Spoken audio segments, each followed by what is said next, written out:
Isang mapagpalang araw po sa ating lahat. Purihin po ang Diyos sa umagang kay ganda na kaloob sa atin ng Panginoon. Isang araw na tayo ay pinagkalooban ng Diyos na sama-sama magpuri, sumamba at mag-aral ng kanyang salita. Kaya purihin po ang Diyos sa umagang kaloob sa atin. At sa oras na ito, tayo ay nagpapasalamat sa Panginoon sapagkat may pagkakataon ulit tayo na makapagbahagi ng kanyang salita. Tunay na isang pribilehiyo ang makapagbahagi ng kanyang salita at salamat sa Panginoon sa instrumento na ginagamit ng Diyos, ang social media, ang mga technology para hindi maging hadlang ang distansya, para patuloy na ang kanyang salita ay may bahagi sa church. Kaya salamat po sa Panginoon at ito'y kagalakan po ng aking puso na makapagbahagi ng salita ng Diyos sa iglesia. Kaya purihin po ang Diyos at salamat sa Panginoon sa patuloy na pag-iingat at bawat biyaya na aming nararanasan. Salamat sa Diyos sa kabutihan na patuloy niyang ipinararanas po sa amin. Tunay ngang ang Diyos po ay laging mabuti sa buhay ng bawat isa po sa amin. At salamat sa Diyos sapagkat nakatapos na naman ang isang taon si Seron ng pag-aaral. Talagang para sa kanya struggle ang pagpasok, yung pakikipag-communication, yung layo ng school na nilalakad. Pero salamat sa Panginoon sapagkat ang Diyos ang nagbigay sa kanya ng katatagan at katyagaan para magpatuloy sa pag-aaral. Kaya salamat po sa Panginoon at maging sa kalusugan at kalakasan po ng bawat isa sa amin. Salamat po sa Diyos at maging sa katugunan sa aming mga panalangin at sa pagtugon sa aming mga pangangailangan. Salamat po sa Panginoon. Sa Diyos po ang kapurihan sa lahat ng bagay. At ngayon po tayo mag-aaral ng salita ng Panginoon at minsan pa ay humihingi po tayo ng paumanhin sapagkat wala pa rin po tayong PowerPoint presentation. Ang nasa likuran ko po ay ayan po yung mga ginamit ko lang pong background kasi hindi pa rin po makapag-edit dun sa PowerPoint. Hindi pa rin po siya magamit yung PowerPoint. Kaya sana ay maging interesting pa rin po sa atin at patuloy na maging malinaw ang pagbabahagi po ng salita ng Panginoon. Sana po ay ito po yung magsilbi pa rin kalakasan at katatagan ng pananampalataya ng bawat isa po sa atin. Kaya sisikapin po ulit natin na maging maayos ang ating pagsasalita para mas maging malinaw po ang ating pag-aaral. Ano po? At alam ko naman na handa ng bawat isa sa pag-aaral. Pag-aaralan po natin ay nasa Pilipos chapter 4 verse 10 to 13. Philippians chapter 4 verse 10 to 13. Yan po ang ating pag-aaralan. Buksan nyo na lang po, sasalin po ng inyong mga Biblia at na tayo po ay magbasa, sama-sama magbasa ng salita ng Panginoon. Basahin nyo po, sasalin po ng inyong mga Biblia at babasahin ko po, sasalin po ng aking Biblia. Ano po? Sa Pilipos chapter 4 verse 13. At anuhin po natin ngayon Tagalog para mas maging malinaw ang ating pagtuturuan, ang ating pag-aaralan. Ano po? Sa Philippians chapter 4 verse 10 to 13, magsitayo po ang lahat bilang paggalang sa pagbasa ng salita ng Panginoon. Marahil ito ay familiar verse sa inyo. At ito po ay may magahalagang aral na nais ituro sa atin ang Panginoon, lalo tigit po sa panahon po natin ngayon. Ang sabi po sa Pilipos chapter 4 verse 10, labis akong nagagalak sa Panginoon sapagkat pagkaraan ng mahabang panahon, minsan pang pinamalas ninyo ang inyong malasakit sa akin. Alam kong hindi ninyo ako nalilimutan, wala nga lamang kayong pagkakataong matulungan ako. 11. Hindi ko sinasabi ito dahil sa kayo'y pinaghahanapan ko ng tulong. Natutunan ko ng masiyahan maging anuman ang aking kalalagayan. Naranasan ko na ang maghikahos, naranasan ko na rin ang managana. Natutunan ko na ang sekreto kung paano masiyahan sa anumang kalalagayan sa buhay. Ang mabusog o ang magutom, ang managana o ang maghirap. Ang lahat ng ito'y magagawa ko dahil sa lakas na kaloob sa akin ni Kristo. Purihin po ang Diyos sa kanyang salita. Tayo po ay manalangin. Amin Diyos Ama na makapangyarihan sa lahat, kami po ay nagpupuri, nagpapasalamat po sa inyo sa iyong salita. Nawa dakilang Diyos, ang dalangin po namin ay minsan pa ay ito ay bigyan mo ng karunungan, Panginoon, para po sa amin ang iyong salita. Bigyan po kami ng kaunawaan, paano ito uunawain at ilalapat sa buhay ang mensaheng hatid nito dakilang Diyos. Alam po namin na familiar verses po ito sa bawat isa po sa amin, ngunit alam po namin dakilang Diyos na may nais kang ituro sa amin sa pamamagitan po ng talatang ito na hindi pa po namin nalalaman na ipaalam po sa amin ngayon. Kaya dakilang Diyos, sa gabay at patnubay ng banal mong Espiritu, kami ay patuloy na umaasa sa tanging pangalan ng aming Panginoong Hesus. Amen. Purihin po ang Diyos. At ngayon po ay pag-aaralan natin ang buhay, ang the true blessed life, o sa Tagalog ay ang tunay na buhay na pinagpala. Tunay na buhay na pinagpala. Yan po ang pag-aaralan po natin ngayon. Talagang napakahalaga ngayon kasi sa panahon natin ngayon naghahangad tayo ng maraming bagay para masabing tayo ay pinagpala ang buhay. At paano ba talaga natin masasabi na ang isang buhay ay pinagpalang buhay? Ano po? At dito sa ating panimula ay sinulat ni Pablo ang aklat ng Pilipos sa panahon ng kanyang pagkabilanggo sa Roma. Nilalaman ng sulat na ito ang kanyang pasasalamat sa iglesia sa pamamagitan ng kanilang tulong kay Pablo. Sinulatan niya ang mga mananampalataya sa Pilipos upang pasiglahin ang kanilang pananampalataya sa pamamagitan ng pagbabahagi ng kanyang kagalakan mula sa tulong na kanyang natanggap. Yun po ang talagang sentro ng mensaheng ito ni Pablo sa mga taga-Pilipos. At makita natin at alam natin nang isulat ito ni Pablo, siya ay nasa kulungan at siya ay pinadalhan ng tulong ng iglesia ng Pilipos. At ito ay na-appreciate ni Pablo na nagdulot sa kanya ng kasiglahan spiritually. Ano po? At sa nais ni Pablo na maibalik ang kasigiyahang ito ay sinulatan niya ang iglesia ng Pilipos bilang pasasalamat at ipahatid din kung anong kanyang naging damdamin sa kanilang ginawa para kay Pablo. At dito sa sulat na ito ni Pablo ay naipakita niya ang pagkakaroon ng tunay na pinagpalang buhay na dapat maranasan ng bawat mananampalataya. Yun din po ang isang naging sentro dito ng aral na dapat nating makita dito kung paano na ipakita ni Pablo ang isang buhay na pinagpala. Isang buhay na tunay na pinagpala sa kabila ng kasalatan, sa kabila ng kawalan, sa kabila ng siya ay nasa bilangguan. Ay naihayag pa rin, naipakita pa rin ni Pablo ang buhay na pinagpala. Ano po? Kaya kung tayo tatanungin, ang buhay ba natin sa oras na ito ay buhay na pinagpala ng Diyos? O naranasan ba natin ang buhay na pinagpala sa oras na ito? Tulad kung paanong si Pablo ay ipinahayag niya, bagaman hindi niya sinabi, ay naipakita niya kung gaano ang kanyang buhay ay pinagpala. Sa ating proposition, katotohanan ay ang buhay na sagana sa maraming bagay ngunit kulang sa presensya ng Diyos ay hindi buhay na pinagpala. Ang buhay na may kakaunti sa mga bagay ngunit may presensya ng Diyos ay siyang tunay na pinagpalang buhay. Napakalinaw naman po. Kasi kung titingnan po natin sa panahon natin ngayon, ay marami tayong hinahangad para sabihin na pinagpalang ating buhay. Parang iniisip natin, magkaroon lamang ako ng ganitong bagay, magkaroon lang ako ng bahay, magkaroon lang ako ng sasakyan, ay pinagpala ng buhay ko. Nakikita natin na pinagpala ang buhay natin o buhay ng isang tao kapag ang binagbabatayan natin ay gaano kadami ang mga bagay na meron siya. Di ba madalas ito yung pamantayan ng mundo at masasabing buhay na pinagpala, nakadepende sa kung gaano karami ang meron siya. Pero dito ipinakita, bagaman si Pablo ay wala ng anumang bagay na meron ang mundo, ay naipakita pa rin niya na ang buhay niya ay pinagpala. Kaya nga sa katotohanan ito ay hindi batayan ang dami ng bagay na meron ang isang tao para sabihin siya ay pinagpala.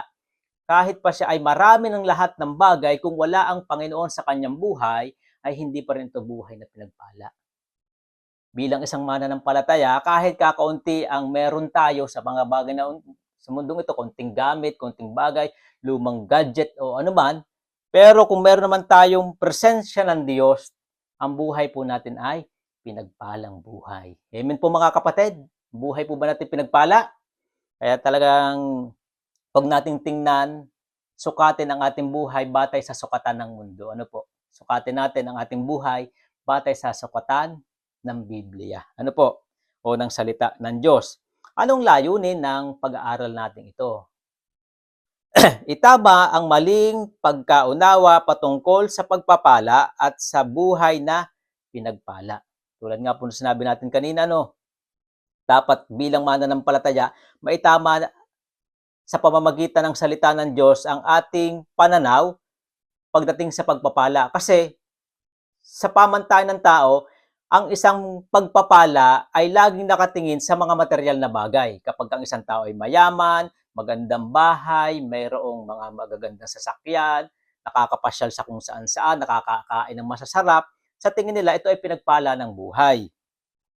At sabi nga dito, ay mahalagang maunawaan natin ito kasi sabi ng Biblia, makamtan man natin ang lahat ng kayamanan sa mundong ito, kung ang kapalit naman ito ay ating buhay, anong ating mapapala? Ibig sabihin, hindi batayan ng buhay na pinagpala ang kayamanan sa mundong ito o kung anuman ang dami ng mga bagay na meron ng isang tao. Yan pong dapat nating maintindihan kasi minsan bilang isang mananampalataya, ito na rin po yung ating nagiging mindset. Pag nakita natin ang isang tao ay nakakaangat sa buhay, nakakaroon ng mararaming bagay, ay sa tingin natin, parang ito na yung pagpapala.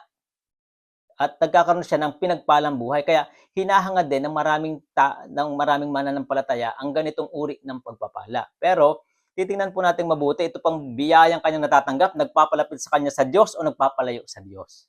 Kaya hindi po natin pwedeng sabihin na ang lahat ng natatanggap nating kayamanan sa mundong ito ay pagpapala. Kasi titingnan natin, ito ba ay nagpapalapit o nagpapalayo sa Diyos? Amen po mga kapatid, hindi po masamang maghangad. Kasi bilang tao, may desire po tayo na nakikita natin na kapag nakamit natin ito, magiging masaya ang ating buhay, matutugunan ang ating pangangailangan. Pero sa pag-aaral natin ito, mas labis nating makikita kung gaano kasagana ang biyaya ng Diyos. Amen po mga kapatid. Dahil nga po dito, sa pag-aaral natin ito, sa kapahayagan ni Apostol Pablo ng kanyang buhay, nailahad niya ang buhay na pinagpala. Paano ba nasabi na ang kanyang buhay ay buhay na pinagpala o tunay na pinagpalang buhay? Yun po ang dapat nating maintindihan.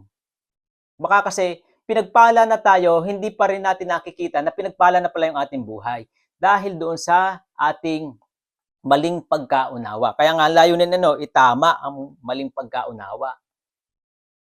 Amen po mga kapatid. Kaya dito, unawain natin mabuti. Kung tayong tatanungin, ano ba ang katangian o ano ang meron kapag sinabing ang buhay ay pinagpalang buhay? Pag-isip tayo ng konti, ano agad pumapasok sa inyong isipan? Anong inyong na-imagine? Kapag sinabi natin pinagpalang buhay yung isang tao, pinagpalang buhay ang ating sarili. Kasi dito, maliwanag na naipakita ni Pablo ang pagkakaroon ng pinagpalang buhay. Kasi kung titingnan po natin, pagbubulay-bulayan natin itong mabuti, ay hindi lamang po itong chapter 4 ang pinagmulan nung kanyang kapahayagang dun sa ating binasang talata sa chapter 4 verse 10 to 13. Kumbaga ito parang concluding remarks na niya. Ibig sabihin, madadaanan po natin, makikita natin ang lahat ng ito batay dun sa kanyang sinabi dun sa mga previous chapters. Hindi na po natin hahalukayin ang kasama ang Acts kasi masyado na pong mahaba yun kung kasama po ang Book of Acts kasi doon natin mas makikita yung kanyang mga pinagdaanan. Pero dito po sa simpleng kanyang kapahayagang ito at sa kanyang sitwasyon ay naipakita na niya, naipahayag na niya ang pagkakaroon ng buhay na pinagpala o ang tunay na pinagpalang buhay. Bakit po natin lagi inuulit-ulit ang salitang tunay na pinagpalang buhay kasi merong fake na pinagpala. Ano po? Kaya dapat natin makita yung tunay. At ito sana ang nais ng Diyos na asamin din natin. Number 1, ano ang katangian ng buhay na pinagpala? Number 1, buhay na may kakontentuhan. Yan. Ano po? Napakaganda. Ang pinagpalang buhay ay buhay na may kakontentuhan. Kasi tingnan po natin ang sabi ni Pablo. Sa verse 11, hindi ko sinasabi ito dahil sa pinaghahanapan ko ng tulong. Kayo'y pinaghahanapan ko ng tulong. Natutunan kong masiyahan maging anuman ang aking kalalagayan. Kaya nga sa verse 12, sinabi niya naranasan niyang ang managana, naranasan niyang mawalan. Naranasan niyang mabusog, naranasan niya ang magutom. Ibig sabihin, naranasan niya ang pagkakaroon at naranasan niya ang kakulangan. Pero, ang sinasabi po niya dito ay natutunan niya ang masiyahan. Yun po ang tunay na pinagpalang buhay. Yung kakontentuhan ay nagbubunga ng kasiyahan sa anumang sitwasyon at sa kung anumang mayroon siya. Masaya po ba kayo sa kung anong mayroon kayo ngayon? O talagang mayroon kayong tinitingnan at inaasam-asam pa? Si Pablo, sinabi niya, naranasan ko na yan. Magutom, mabusog, managana, magkaroon ng kaunti, naranasan niya. Pero sinasabi niya doon ay natutunan ko ng masiyahan. Ibig sabihin, yung masiyahan po dito natutunan niya ay magkaroon ng kakontentuhan. Kakontentuhan na hindi siya naghahangad ng higit pa sa kung ano ang meron siya. Yun po ang may kakontentuhan. Alam niyo po ngayon, makikita po natin ang ating buhay. Lagi tayong may hinahanap sa ating sarili. Para bang laging may kulang. Pag ito po ang naranasan ng isang tao, ibig sabihin hindi siya nagkakaroon ng kakontentuhan. Kasi tingnan po natin mabuti dito, ang kakontentuhan ni Pablo ay bunga ng labis na pagpapahalaga kay Kristo at pag-alis ng pagpapahalaga sa mga bagay sa mundong ito. Ito yung nagdulot sa kanya ng kakontentuhan. Pinahalaga niya ang mga bagay na pangwalang hanggan sa halip ang mga bagay na panandalian. Nakikita po natin, kapag ang isang tao ang laging pinapahalagahan ang mga bagay na panandalian lamang, o sinasabi nga po ng Biblia ang mga bagay para sa mundong ito, kailanman hindi po niya matatagpuan ang kakontentuhan. Bakit po? Sapagkat ang mga bagay sa mundong ito ay laging nagbabago, lumilipas. Pero ang ating Panginoon, kailanman hindi siya magbabago. He is from yesterday, today, and tomorrow. Alam niyo po, tingnan po ninyo, maghangad po kayo ng cellphone. Nag-umpisa halimbawa sa iPhone 15.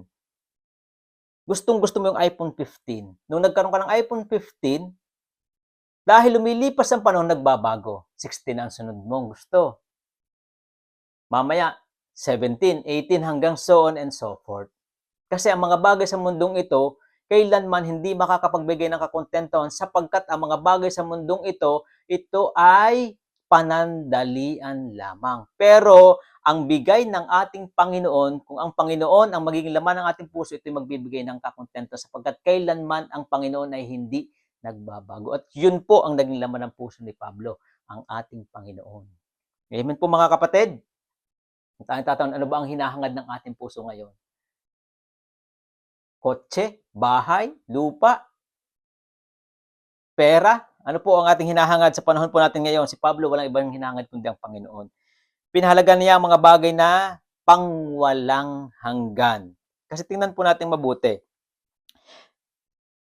Sa Philippians chapter 1, verse 20 to 23. Philippians chapter 1, verse 20 to 23. Ano yung strong desire ni Pablo? Makikita po natin dito sa mga talatang ito sa chapter 1, verse 20 to 23, Paul's strong desire and his joy was to give glory to God. Yun yung kanyang laman ng kanyang puso. Wala siyang ibang hinahangad, walang laman ang kanyang puso, kundi bigyang kaluwalhatian ang Panginoon. Basahin ko po. Ang aking pinakananais, narinig po agad, nabasa niyo po agad. Ibig sabihin, ito yung wala siyang ibang higit na gusto, pinakananais. At inaasahan ay hindi ako magpahiya sa anumang bagay, kundi sa lahat ng panahon ay buong tapang kong maipangaral si Kristo sa buhay o sa kamatayan man. Yun yung kanyang desire. Sabi niya, ayaw kong magkulang sa kanyang ginagawa na maipahayag ang ating Panginoon. Mamatay man siya o mabuhay, yun ang kanyang gustong gawin.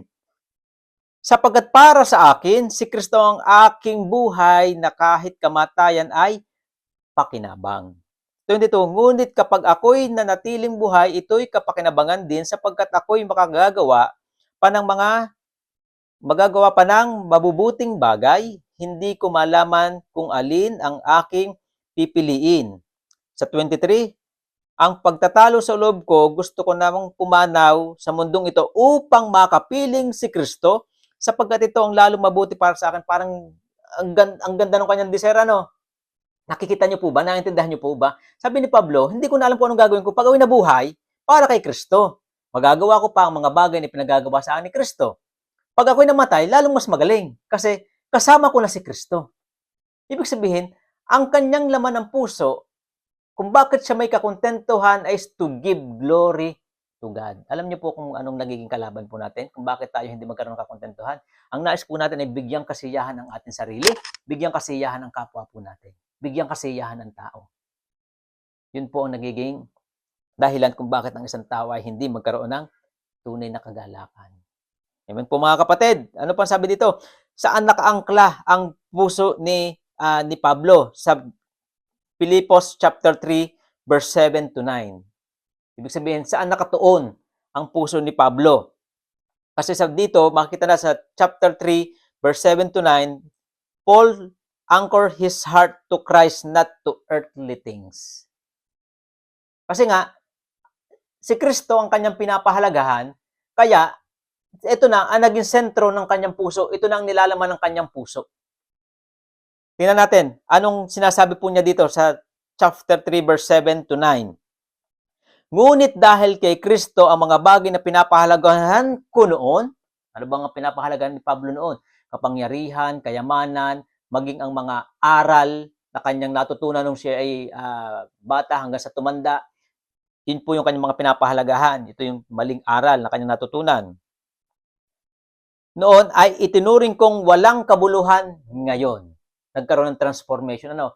Yung kanyang puso dati, para sa mga bagay sa mundong ito, pero ngayon ay hindi na para doon ang kanyang pinapahalagahan. O itinuturing kong walang kabuluhan ang lahat ng bagay bilang kapalit ng lalong mahalaga. Ano yung lalong mahalaga? Ang pagkakilala kay Kristo Jesus na aking Panginoon. Ang lahat ng mga bagay ay pinalagay kong walang kabuluhan, makamtan ko lamang si Kristo. At lubusang makasama niya ang aking pagiging matuwid ay hindi sa pamamagitan ng pagsunod sa kautusan, kundi sa pananalig kay Kristo. Ang pagiging matuwid ko ngayoy buhat sa Diyos sa pamamagitan ng pananampalataya. Na-observe po ba natin mabuti? Naintindihan po ba natin mabuti ang sinasabi ni Pablo sa mga taga-Pilipos? Kasi kung mapapansin po natin dito, sa talatang ito, inihahayag niya yung kanyang personal testimony. Nagtetestimonya siya sa mga bagay na kanyang pinapahalagaan noon at sa mga bagay na pinapahalagaan niya ngayon. At ang naging laman ng kanyang puso ngayon ay walang iba kundi ang ating Panginoon. Makikita po natin mabuti. Si Pablo ay may kakontentuhan hindi dahil sa magagandang bagay na nakamtan niya, ngunit dahil kay Kristo na kanyang Panginoon. Yun pong kanyang hinangad. Yun yung kanyang labis na pinagnasahan. Ang lubos pang makilala si Kristo. Pero ngayon, sa panahon po natin ngayon, even mananampalataya, naghahanap ng kakontentuhan sa mga bagay, sa material na bagay. Labis nilang hinahangad na makamtan ang mga bagay sa paligid sa mundong ito na nagbabaka sakaling matagpo nila ang tunay na kakontentuhan. Maaring isa po sa atin sa panahon po ngayon na nakikinig, ito ang inaasahan.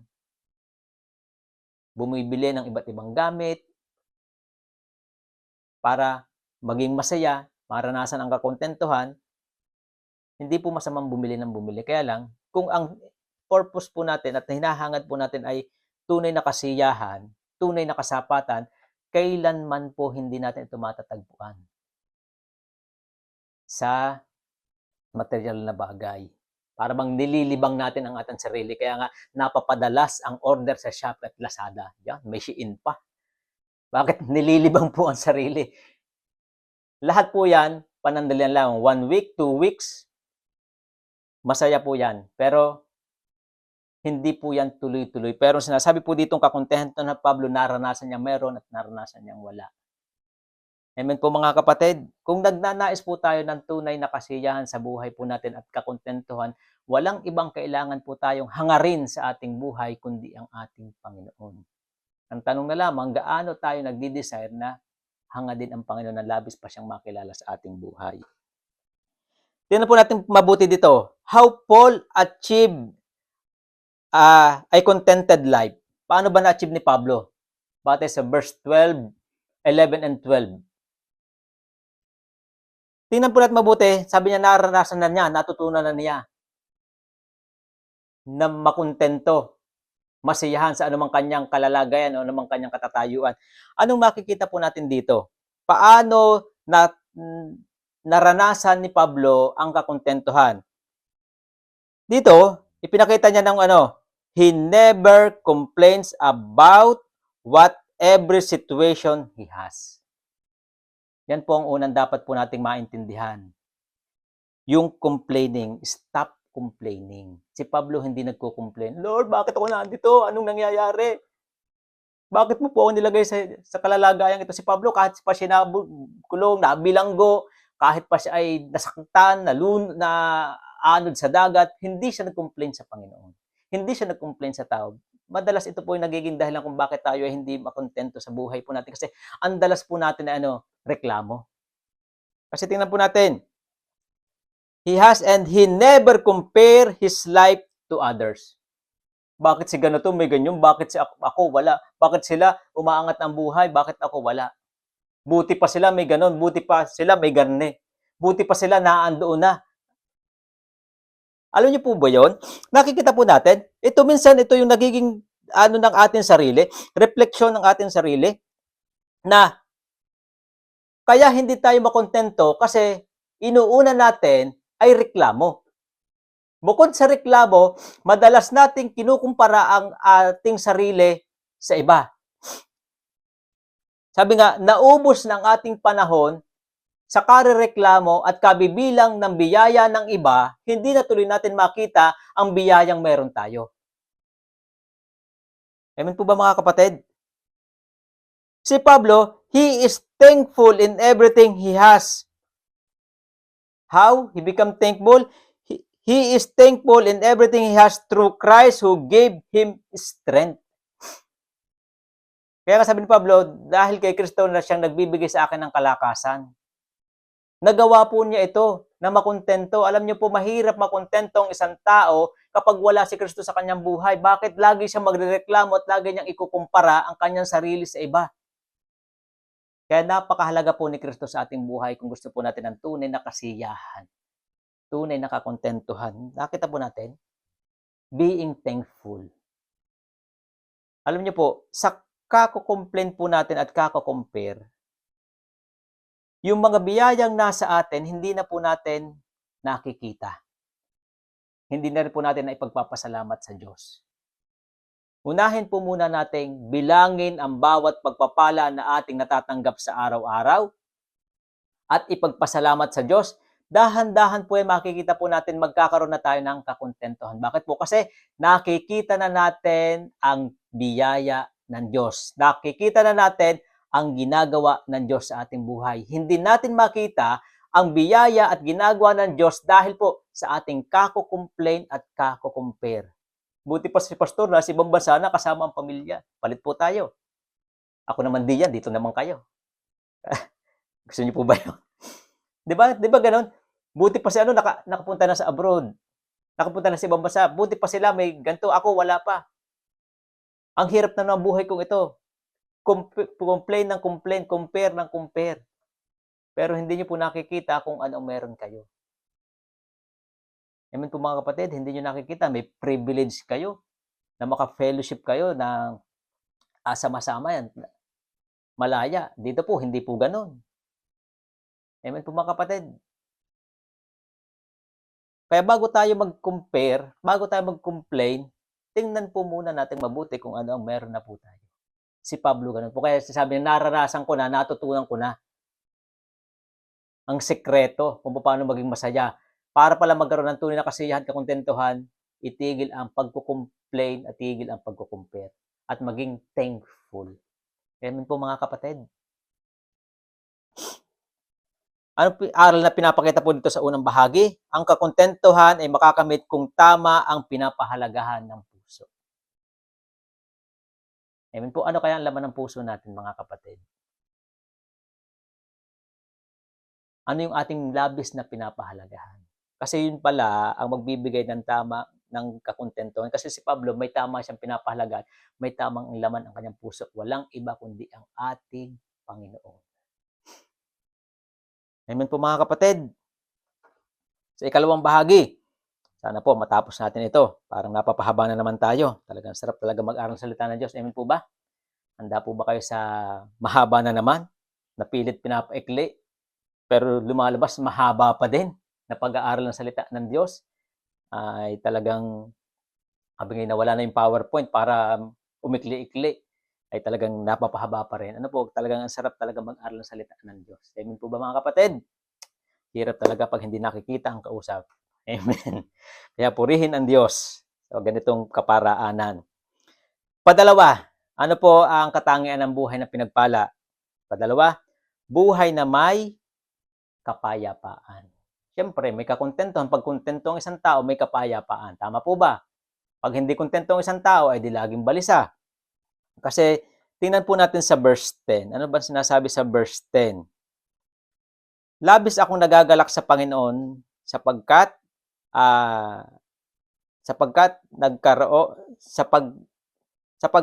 pagkaraan ng mahabang panahon minsan pang pinamalas ninyo ang inyong pagmamalasakit sa akin. Yun lang po ang ating basahin. Ano yung kanyang inano dito?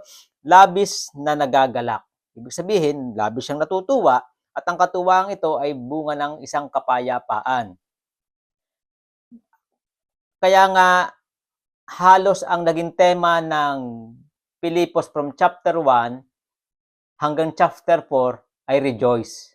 Joyful. Ano po? Ayun ang kanyang tinetema. Magalak kayong lagi.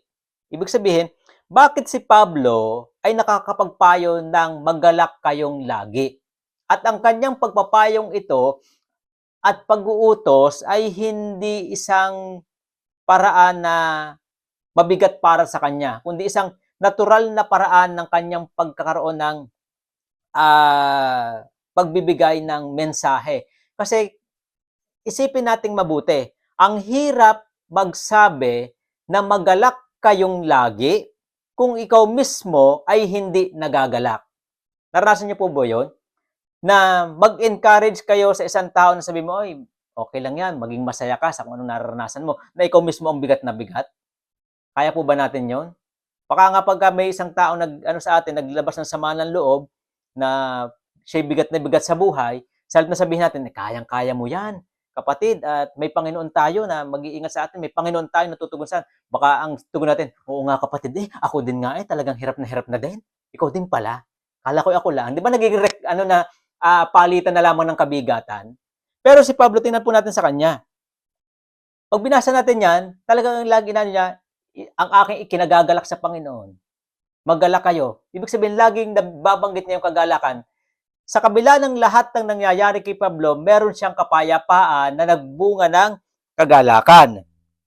Kasi tingnan po natin mabuti. Dito sa kanyang kanyang sulat, paano niya naranasan ang tunay na kapayapaan sa kabila ng nandoon siya sa hindi magandang kalalagayan. Kaya po ba natin yun na magpayo na habang tayo may pinagdadaanan na kabigatan, na nandoon tayo sa hindi magandang sitwasyon? Ito po yung ating makikita po dito na dapat din po nating matutunan bilang isang mananampalataya. Sa chapter 1, verse 12, ito po, entrong-entro pa lamang po ito. Pinahayag na agad niya na siya ay nasa kulungan. Sabi po niya dito, mga kapatid, nais kong malaman ninyo na ang nangyari sa akin ay nakatulong ng malaki sa ikalalaganap ng mabuting balita. Ano yung nais niyang ipaalam na nangyari sa kanya? Yung kanyang pagkabilanggo. Pero tingnan po natin, anong sabi niya? Sa akin ay nakatulong ng malaki. Ibig sabihin, nakita niya yung ganda o bunga nung pangyayari. Yung benefits nung pangyayari. Nakatulong sa ikalalagan ng mabuting balita. Kaya dito, anong meron po siya? Yung buhay na may kapayapaan ay mayroon tamang pananaw o right perspective. Na ang bawat pangyayari ay tinitingnan niya ano ang mabuting bunga. Hindi niya tinitingnan ano yung masamang nangyari, kundi tinitingnan ni Pablo at tiningnan ni Pablo na ano ang magandang epekto sa pangyayaring ito. Yun po ang mayroong right perspective. Ang tinitingnan niya, ano ang magandang dulot ng pangyayari sa kabila ng hindi ito magandang pangyayari. Minsan po o madalas, ang nakikita talaga natin yung pangyayari.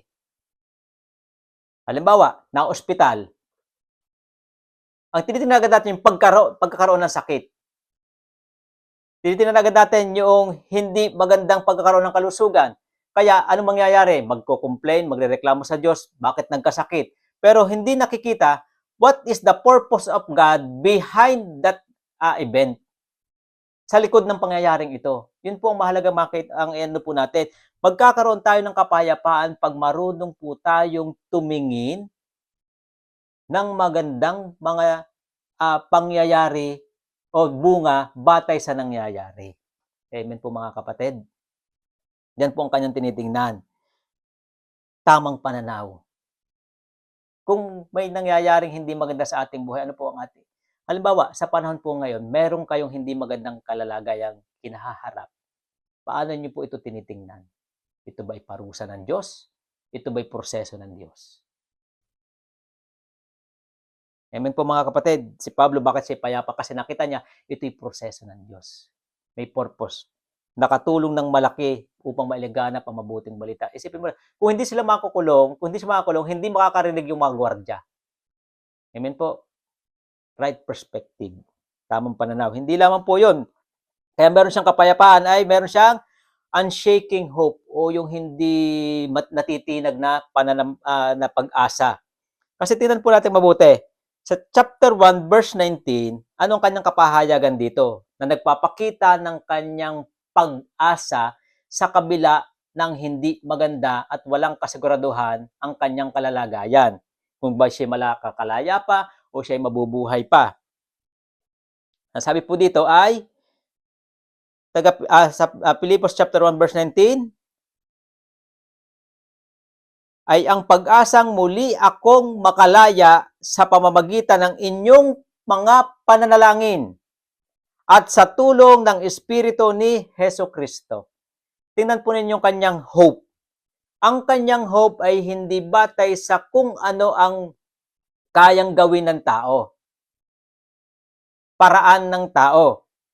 Bagaman binanggit dito sa inyong pananalangin, ibig sabihin itong pananalangin ito, umaasa siya sa tulong ng Diyos. Umaasa siya sa tulong ng ating Panginoong Hesukristo. Na sa kabila ng kanyang sitwasyon, hindi siya nawawala ng pag-asa na anytime pwedeng ipagkaloob ng Diyos ang kanyang kalayaan. Yan po ang isang magandang dapat naglayin ng isang mananampalataya. Unshaking hope. Huwag po tayo mawalan ng pag-asa.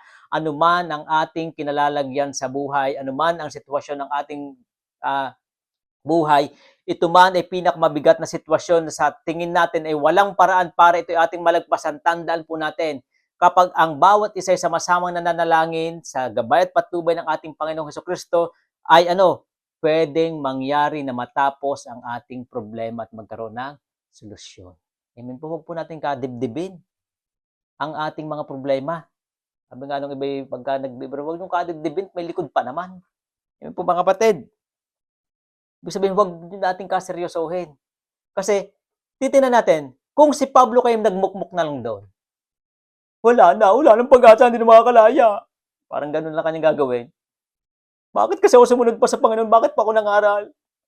Minsan ganyan po tayo, no, sentimento natin. Mula na sumunod sa Panginoon, naghirap ang aking buhay. Wala na mangyayari. Amen po mga kapatid. Huwag tayo masyadong magbukbok, huwag nating tingnan na wala nang solusyon para bang tapos na lahat. Wala nang pwedeng maganda pang mangyari. Pero si Pablo, tingnan po yung kanyang unshaking hope. Sa kabila ng kanyang sitwasyon na hindi niya nakikita ang paraan, anong kanyang inasahan kapag ang mga mananampalatay na nanalangin, pagdidinig ng Diyos sa kanilang panalangin, at sa tulong ng Espiritu ni Jesucristo. Grabe. Ano po? Nasaan po bang ating pag-asa? Amen po mga kapatid. Unshaking hope. Hindi lamang po yan. Yung dito sa chapter 2 verse 19. Sa chapter 2 verse 19, kukunin ko lang po yung ilang salita dito para mas makuha na po natin, para hindi na po masyadong maba. Sabi dito sa English, if the Lord is willing. Sa verse 24 naman ng chapter 2, I have confidence in the Lord. Bakit siya puno ng pag-asa? Kasi siya ay mayroong buhay na patuloy na umaasa sa Diyos at wala siyang ibang inaasahan kundi ang Diyos. Amen po mga kapatid. Ganun katindang kanyang confident.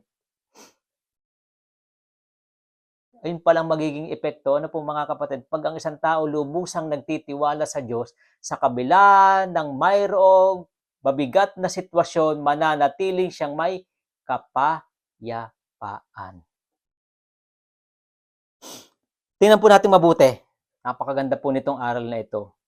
Sa kabila ng si Pablo ay nakakulong, siya naman ay malaya sa alalahanin. Is it a blessed life? Amen. Is it this?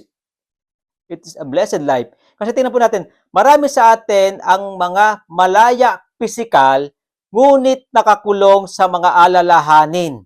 Kaya hindi maranasan ang tunay na kapayapaan. Alam niyo po, ito po yung mahirap, yung mabilanggo tayo sa alalahanin. Paano ang bukas? Anong gagawin ko bukas? Paano tutugunan ang aking pangangailangan? Kaiisip sa alalahanin.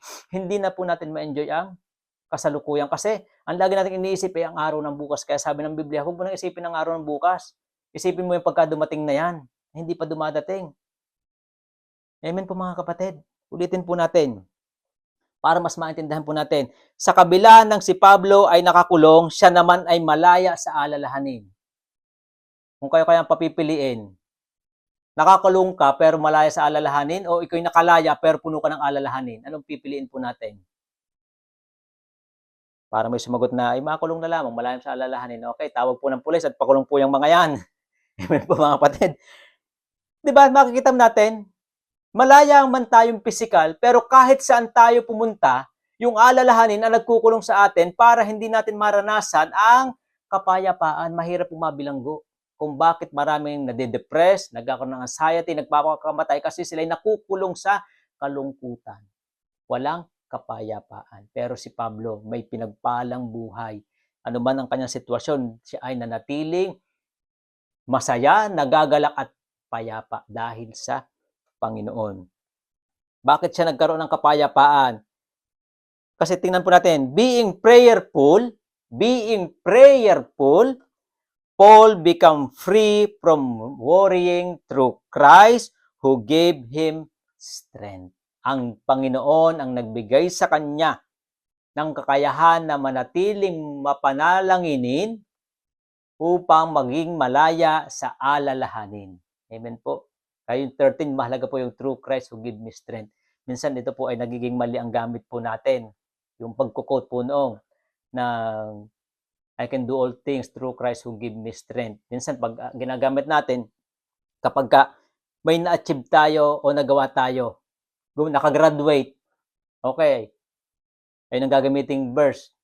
Okay naman po yun. Kaya lang, kung konteksto ng kasi ang Diyos ang nabigay sa atin ng kalakasan para magawa yon. Pero kung konteksto pong pag-uusapan, ang konteksto po noon, ang naibigay ni Kristo sa kanya ay magkaroon ng kakontentuhan at magkaroon ng kapayapaan na hindi kayang ibigay ng mundo. Nagkaroon siya ng kalakasan na magawa yun dahil kay Kristo. Alam niyo po, napakahalaga ng prayerful. yung pagiging mapanalangin. Kaya sabi niya sa chapter 4, verse 4 to 7, di ba? Rejoice. Sabi po niya doon. At sabi doon ay huwag kayong mabalisa sa anumang bagay. Sa halip ay hingin ninyo ang lahat ng bagay sa pamamagitan ng panalangin at ang hindi malirip na kagalakan ng Panginoon na inyong maranasan. Paano maranasan ang kapayapaan ng Panginoon? Pag ang isang tao prayerful. Bakit po? Kasi umaasa sa Diyos. Amen po mga kapatid. Yung pong pananalangin ang madalas na binabaliwala even ng mga mananampalataya. Pero ito po yung kasi pag inilapit mo sa Diyos, alam mo na may Diyos na nakikinig, alam natin na may Diyos na hindi nagpapabaya, kaya magkakaroon ng katugunan ng ating pangangailangan. Kaya ang halaga ng relationship sa Diyos kung gaano natin kakilala ang Diyos. Kasi basahin po natin ang Biblia, ang isang taong minahal ng Diyos, ito'y kailanman hindi niya pababayaan. Ang isang taong sumusunod sa Diyos, kapag siya'y tumawag sa Diyos, kailanman hindi siya pinababayaan ng Diyos.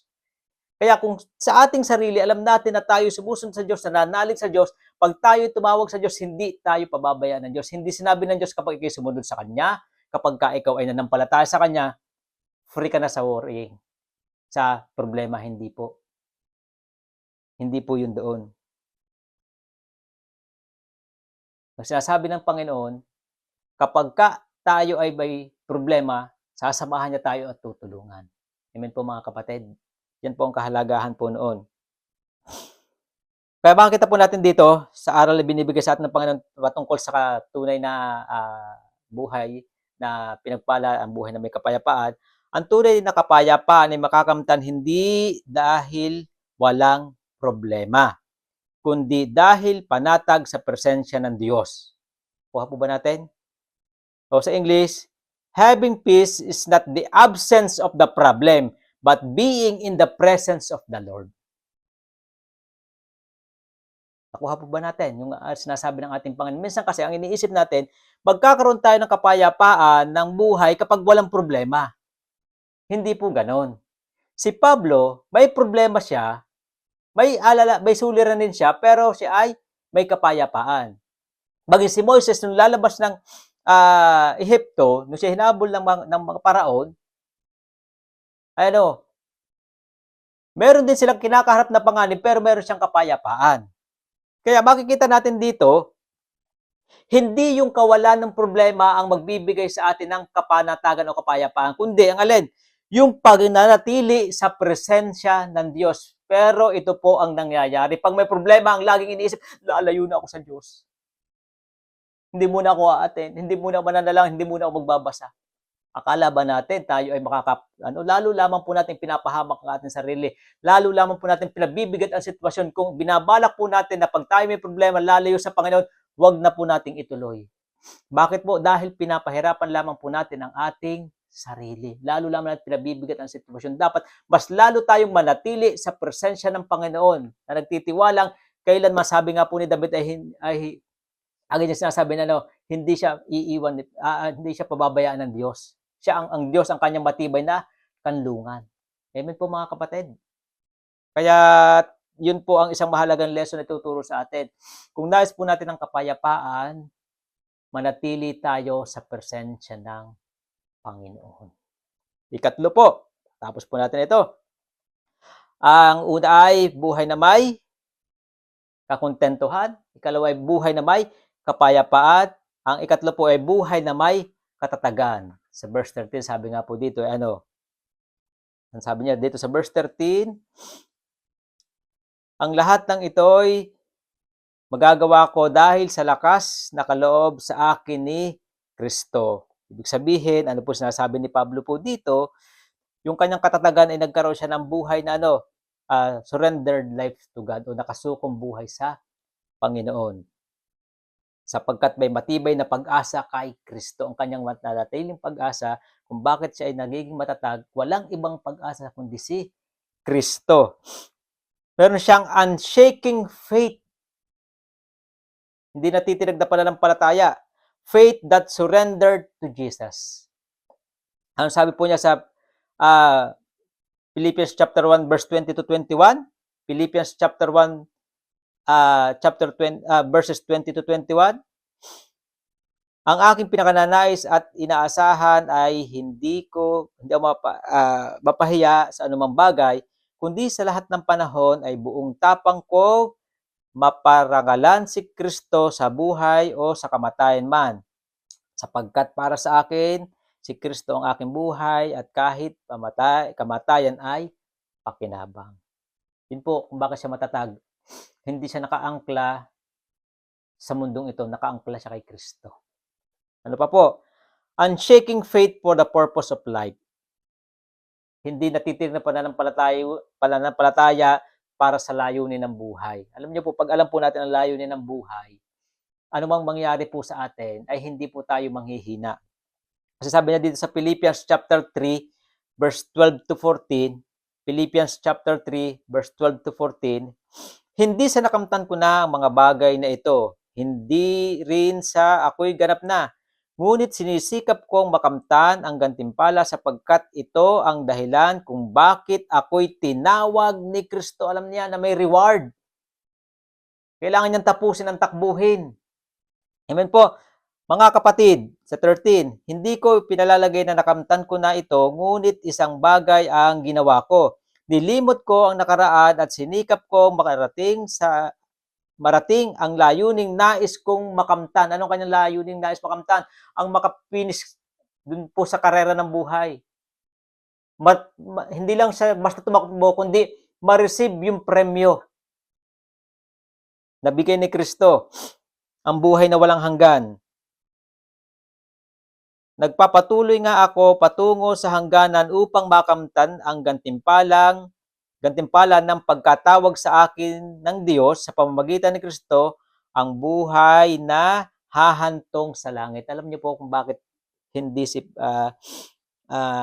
Pablo natitinag kahit siya nabingit sa kamatayan, kahit siya nahihirapan, kasi alam niya na pag natapos niyang takbuhin, may reward siya doon po sa langit.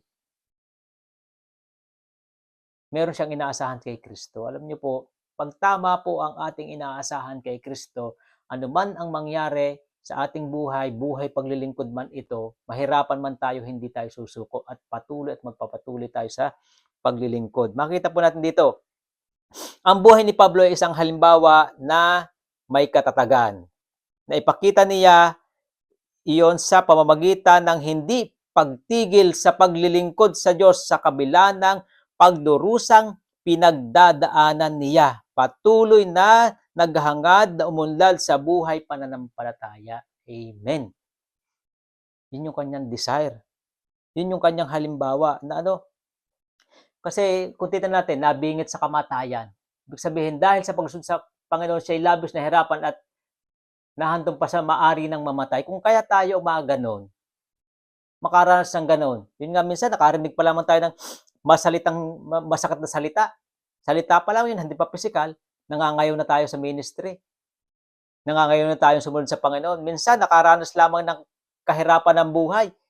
Lumalayo na sa Diyos. Pero si Pablo, labis-labis sa kanyang naranasan, hindi siya lumayo sa Diyos. Hindi siya tumigil sa kanyang purpose ng buhay, ang pagkatawag ni Kristo sa kanya na ibahagi ang mabuting balita. Bakit po? Kasi meron siyang inaasahan sa Diyos, ang gantimpala, sinasabi po niya dito.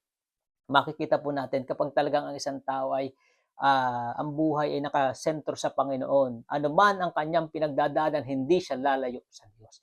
Siya ay magpapatuloy. Alam niyo po, yan po ang tunay na pinagpalang buhay. Minsan, nakaranas na masarap na buhay, nalayo na sa Panginoon. Hindi na naglilingkod. Yung dating may ministry, nakaranas ng masaganang buhay, nawawala sa ministry.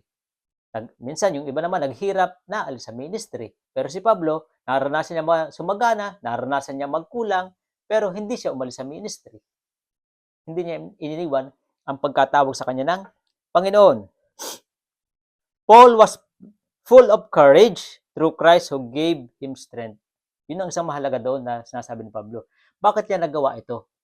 Dahil kay Kristo na nagbibigay sa kanyang kalakasan. Kasi kung sarili po natin kalakasan, hindi po natin kakayanin. Mahirap ang buhay.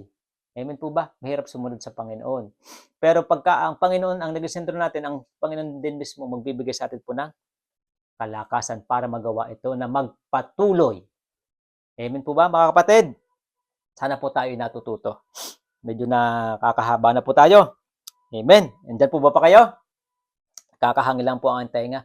Ito po ang aking problema pagka ako'y nagsasalita ay nagkakahangin po yung tenga kaya ang hirap magsalita. Anong lesson na pinapakita po dito sa bahaging ito? Ang buhay na may katatagan ay nagpapatuloy sa Panginoon kahit may mabigat na sitwasyon.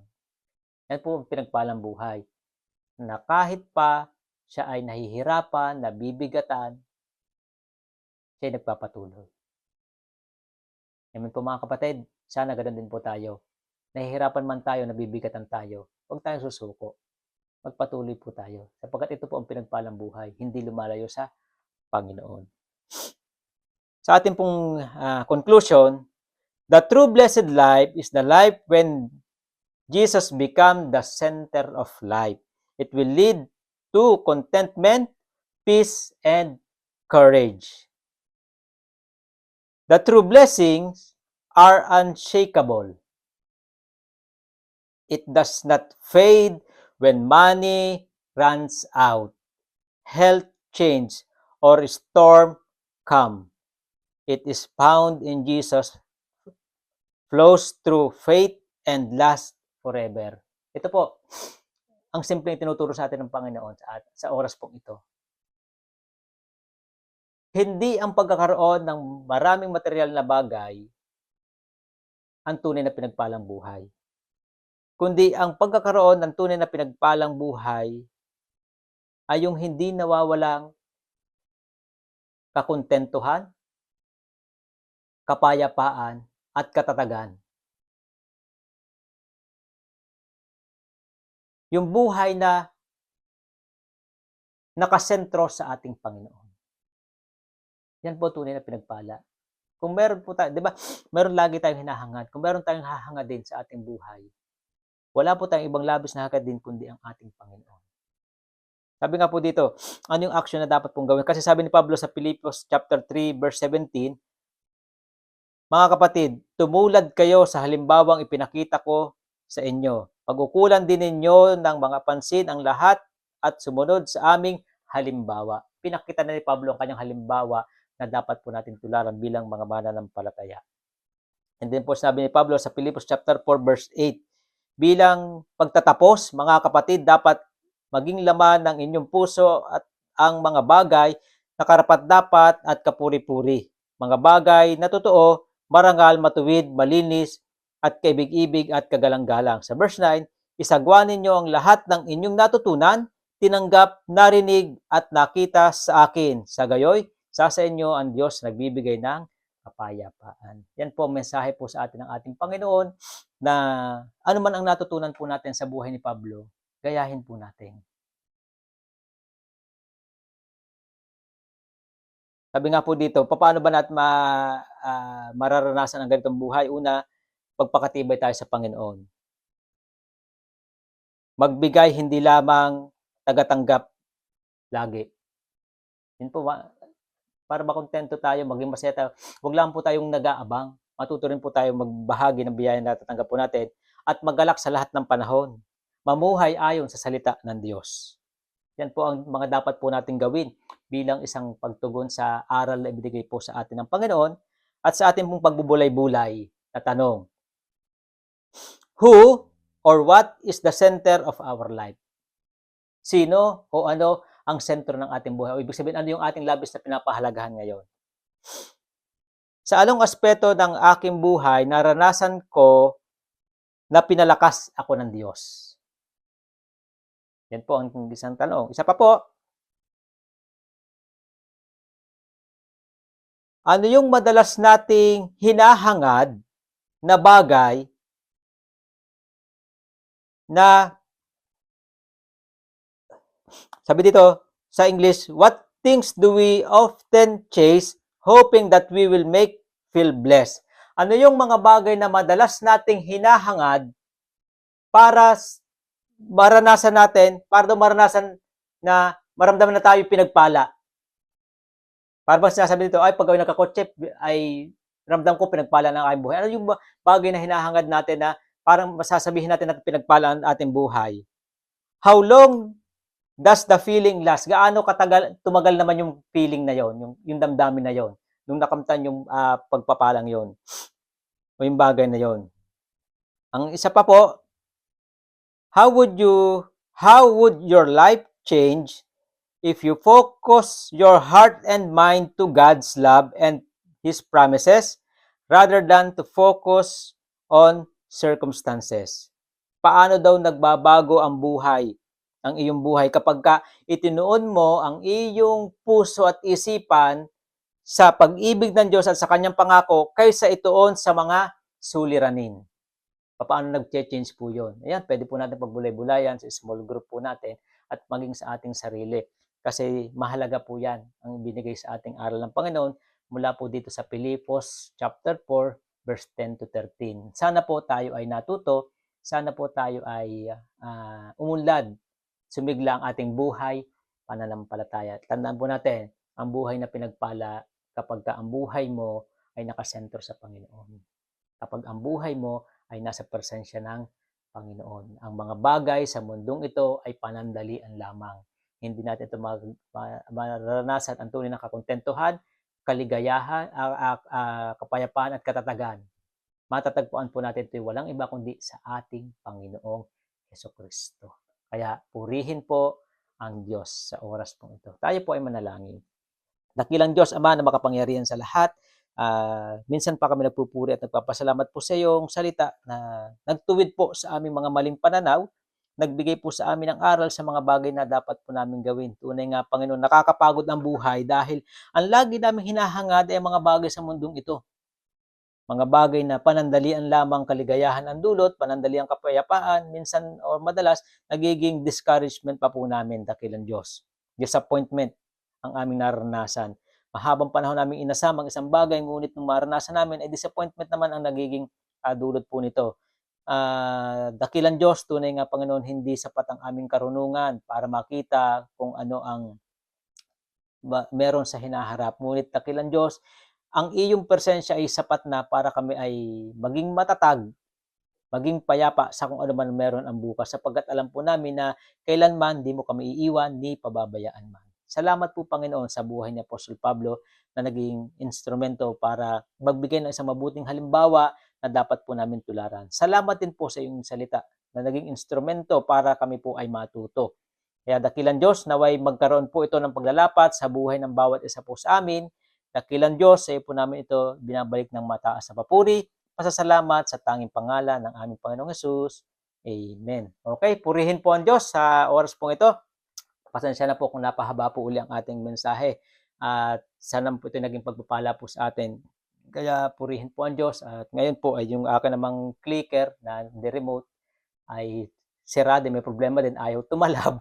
Kaya parang nauubos yung aking gadget dito na ginagamit sa presentation. Kaya mamaya, nakita nyo kanina, nung ako'y pumasok, ay dati basta lang nakatayo, tapos nag-ano na ngayon, ay kita nyo dumadating, makikita nyo na ako mamaya aalis at pipindutin ko naman po ang aking cellphone. Pero salamat sa Panginoon, tuloy po ang ating pag-aaral ng salita ng Diyos. Ano man pong hadlang ay hindi magiging hadlang. Ano po? Sana po ay tayo po ay na-bless. Salamat po sa bawat isa po sa atin. Purihin po ang Diyos.